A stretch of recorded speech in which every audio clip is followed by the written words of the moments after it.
Hello student. तो BSc first year botany में हम पढ़ रहे हैं माइक्रोबायोलॉजी एंड प्लांट पैथोलॉजी। तो माइक्रोबायोलॉजी में हम पढ़ रहे हैं यूनिट सेकंड, और यूनिट सेकंड में आज अपना नया टॉपिक है वो है कवक। टॉपिक का नाम है भी कवक, या इसको इंग्लिश में हम बोलते हैं फंजाई के नाम से भी जानते हैं। ठीक है भाई, कवक या फंजाई। अब ये होते क्या है भाई, कहाँ पाए जाते हैं? तो सामान्य भाषा में आपने नाम सुना होगा फफूंद। जो फफूंद होती है उसी को विज्ञान की भाषा में क्या कहा जाता है भाई, कवक कहा जाता है।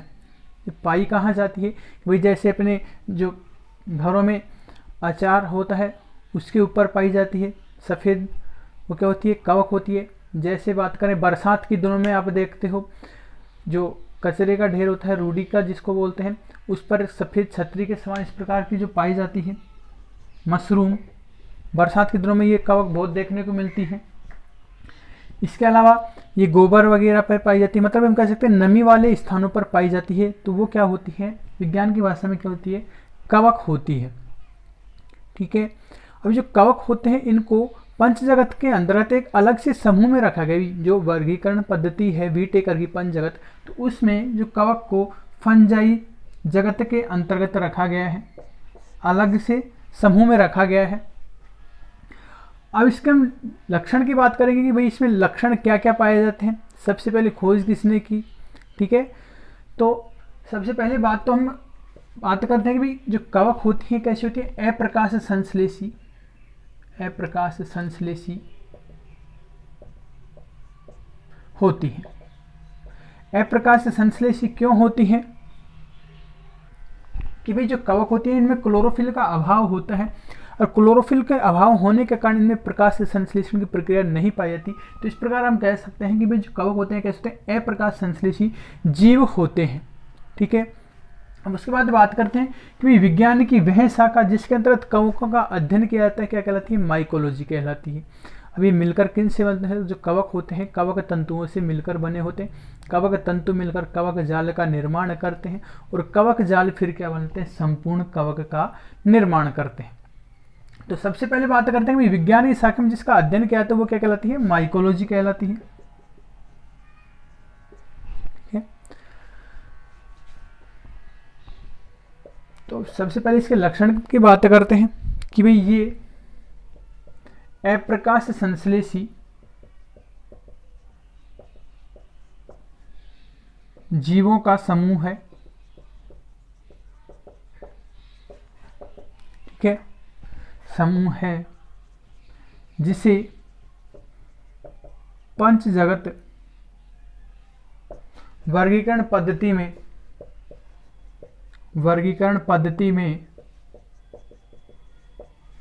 फंजाई समूह में रखा गया। भाई जितनी भी जो कवक होती हैं किसके अंतर्गत, फंजाई समूह के अंतर्गत अलग से रखी गई हैं।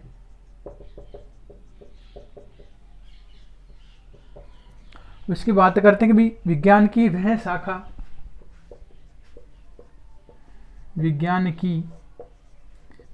शाखा जिसमें केवल कवकों का अध्ययन किया जाता है क्या कहलाती है, कवक विज्ञान या माइकोलॉजी कहलाती है। तो विज्ञान की वह शाखा जिसमें कवकों का अध्ययन किया जाता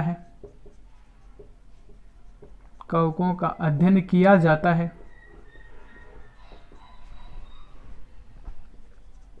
वो क्या कहलाती है भाई, माइकोलॉजी, या इसको हम बोलते हैं हिंदी में कवक विज्ञान कहा जाता है। अब बात करते हैं कि भाई शॉर्ट टाइप में आ जाता है फादर ऑफ माइकोलॉजी कौन है, मतलब कवक विज्ञान के जनक कौन है, तो कौन है, मिशेली नामक वैज्ञानिक है। कवक विज्ञान के जनक कौन है भाई, मिशेली है। ठीक है। सबसे पहले कवक के बारे में इन्होंने ही बताया है, मिशेली ने। ठीक है। उसके बाद बात करते हैं कि भाई जो भारतीय जो कवक विज्ञान है उसके जनक कौन है, बटलर। तो भारत कवक विज्ञान के जनक, फादर ऑफ इंडियन माइकोलॉजी, जनक कौन है भी, बटलर नामक वैज्ञानिक। ठीक है, यहाँ तक हो गया। उसके बाद हम बात करते हैं कि भाई जो कवक होते हैं इनमें सामान्य लक्षण क्या क्या पाए जाते हैं। तो नेक्स्ट टॉपिक है इसका सामान्य लक्षण। तो टॉपिक है इसमें अपना भाई सामान्य लक्षण, कि भाई कवकों में क्या क्या लक्षण पाए जाते हैं। तो सबसे पहला लक्षण तो हम यही बात करते हैं कि भाई जो कवक होती हैं इनमें क्लोरोफिल या पर्णहरित का अभाव होता है। ठीक है, अब पर्णहरित का या क्लोरोफिल का अभाव होने के कारण इनमें प्रकाश संश्लेषण की प्रक्रिया नहीं पाई जाती है। अब इससे पहले हमने लिखा है कि भाई ये कैसे होते हैं, अप्रकाश संश्लेषित, मतलब इनमें क्लोरोफिल के अभाव के कारण प्रकाश संश्लेषण की प्रक्रिया नहीं पाई जाती है। इसके आधार पर ही ये जो कवक होते हैं ये परपोषी होते हैं। ठीक है, खुद का पोषण स्वयं नहीं बनाते, दूसरे पर पोषण के लिए डिपेंड रहते हैं। इसके आधार पर जो कवक होती है कैसी होती है, परपोषी होती है। अब कवक के निर्माण की बात करें तो जो कवक का निर्माण होता है सूक्ष्म तंतुवत संरचनाओं से मिलकर बना होता है। कवक जो होती है किन से, छोटी तंतु के समान संरचनाओं से मिलकर बनी होती है, जिनको हम बोलते हैं कवक तंतु। ठीक है, और जब अनेक कवक तंतु आपस में इस प्रकार से जब मिल जाते हैं तो फिर वो बना लेते हैं कवक जाल, और कवक जाल से ही फिर क्या होता है, संपूर्ण कवक का निर्माण होता है। तो कवक का निर्माण कैसे होता है भाई, इसमें सूक्ष्म तंतुवत धागे के समान संरचना पाई जाती है, वो क्या कहलाती है, कवक तंतु।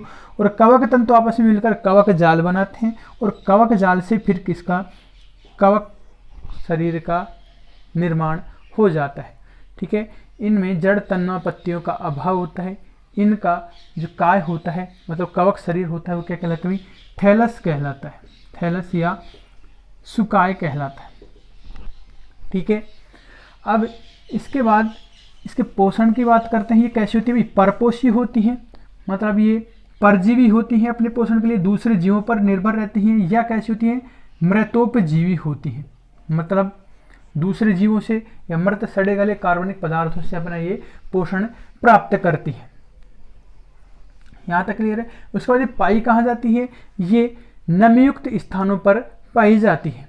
ठीक है, इसके अलावा इसमें रिप्रोडक्शन की बात करें, मतलब जनन की बात करें, तो इनमें जो अलैंगिक जो जनन होता है वो बीजाणुओं के द्वारा होता है। ठीक है, अलैंगिक जनन किसके द्वारा होता है, बीजाणुओं के द्वारा होता है। विभिन्न प्रकार के बीजाणु पाए जाते हैं, और इनमें जो लैंगिक जनन होता है वो समयुग्मकी या विषम युग्मकी प्रकार का होता है। तो समयुग्मकी नाम से कि इसमें भाई जो गैमेट्स, मतलब जो युग्मक बनते हैं कैसे होते हैं, आकार आकृति में समान होते हैं, वो समयुग्मकी होते हैं। जब युग्मक होते हैं कैसे, छोटे बड़े होते हैं, आकृति में असमान होते हैं, तो वो क्या होते हैं, विषम युग्मकी प्रकार के होते हैं। तो इनमें भाई जो लैंगिक जनन होता है कैसे होता है, समयुग्मकी में विषम युग्मकी प्रकार का होता है। एक मुख्य बात यह है कि भाई जो कवक होती हैं इनकी जो कोशिका भित्ति होती है, कवक का निर्माण भी कवक कोशिकाओं से होता है।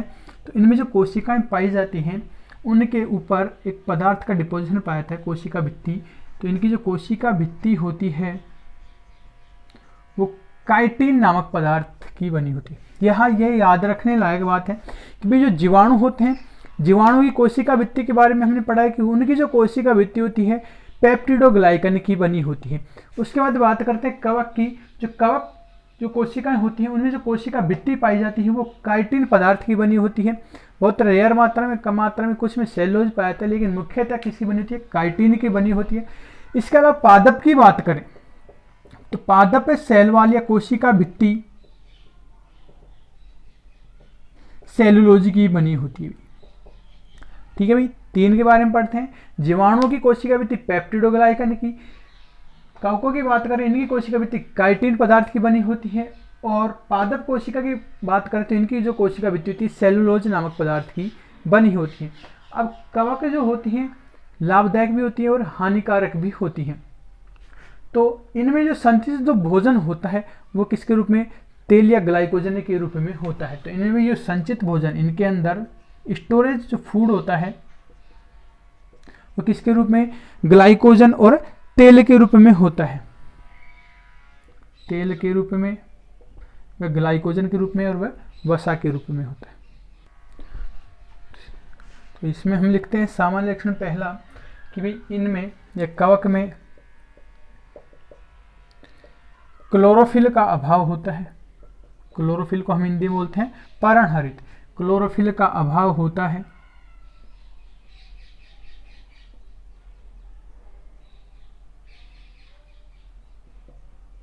इसलिए इनमें प्रकाश संश्लेषण की प्रक्रिया नहीं पाई जाती।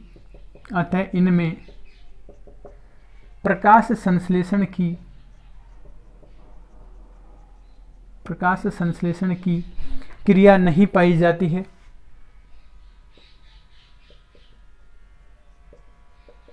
इसी कारण ये कैसी होती हैं, परपोषी होती है। ठीक है, अब इनका शरीर की बात करते हैं कि मतलब इनका जो पादप शरीर, इनका शरीर धागे समान संरचनाओं से मिलकर बना होता है। धागे समान संरचनाओं से मिलकर बना होता है और उन धागे समान संरचनाओं को हम क्या बोलते हैं, कवक तंतु कहते हैं, जिन्हें कवक तंतु कहते हैं। ये इंग्लिश में बात करते हैं तो इसको हम बोलते हैं हाइफा, कवक तंतु कहते हैं। और कवक तंतु ही आपस में मिलकर क्या बनाते हैं, कवक जाल बनाते हैं। तो कवक तंतु आपस में मिलकर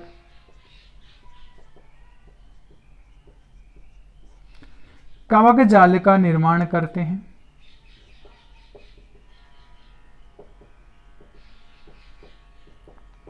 ठीक है, जिससे फिर पूरे कवक शरीर का निर्माण होता है। नेक्स्ट कैरेक्टर कि भाई ये कवक गरम, नम, छायादार वे कम प्रकाश वाले स्थानों पर पाई जाती है। ठीक है भाई, नमी वाले स्थान पर और कम प्रकाश वाले स्थान पर पाई जाती है। ये परपोषी होती है, मतलब अपने पोषण के लिए दूसरे पर निर्भर हो रहती है। तो पोषण के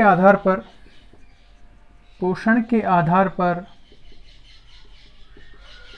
कवक कैसे होती है, बताया था कि परजीवी होती हैं, मृतोपजीवी होती हैं। आधार पर कवक परजीवी व मृतोपजीवी होती है। परजीवी मतलब दूसरे जीवों से, मृतोपजीवी मतलब मृत जीवों से या उनके सड़े गले कार्बनिक पदार्थों से पोषण प्राप्त करती हैं।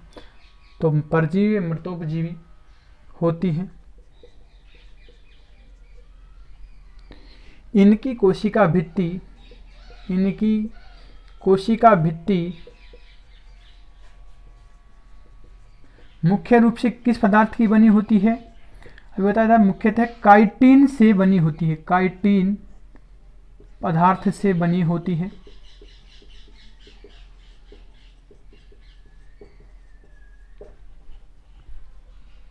ठीक है भाई, इनमें संचित भोजन की बात करें तो इनमें संचित भोजन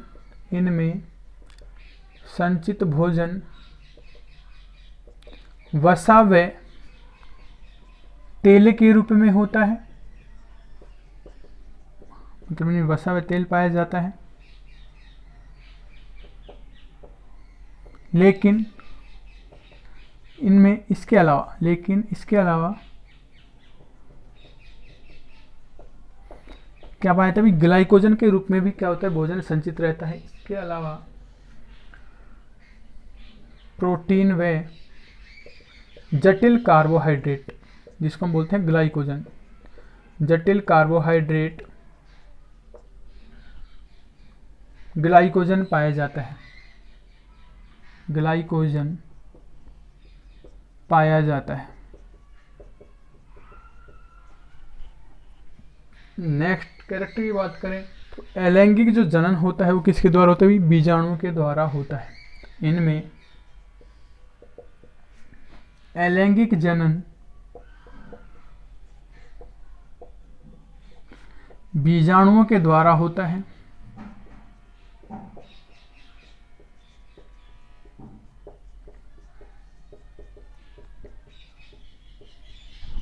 ठीक है। लैंगिक जनन की बात बताई भाई 2 प्रकार से होता है, मतलब समयुग्मकी या विषम युग्मकी प्रकार का होता है। तो इनमें लैंगिक जनन समयुग्मकी या विषम युग्मकी प्रकार का होता है।